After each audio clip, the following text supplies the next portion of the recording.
They found his body under the Iroko tree, tied with chains too heavy for any man to carry. His eyes were wide open, staring into nothing, and his mouth was stuffed with kola nuts.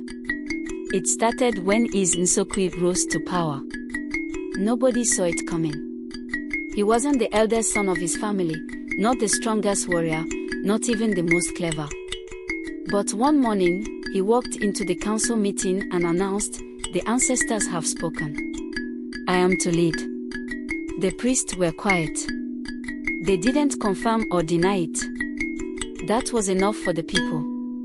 At first, it seemed wise.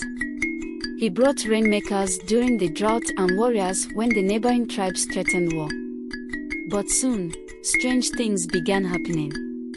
People whispered that he never slept, that his shadow didn't always match his movements. Chickens laid black eggs. Goats refused to enter the village square where he held court. The worst came during the yam festival. Eze Nsukwi ordered every family to bring their first harvest to him. Not just a portion, all of it. For the gods, he said. But the priests weren't there. He had sent them away, claiming they had offended the spirits. People starved that season. Those who complained disappeared. Their huts would stand empty, their doors swinging open in the wind as if waiting for their owners to return. The children cried at night, claiming they heard voices calling their names from the forest. One night, I followed him.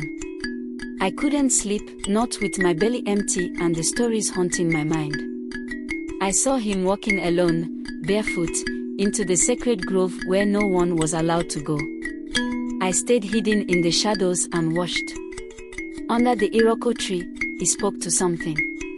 I couldn't see it, but I felt its presence, heavy and cold.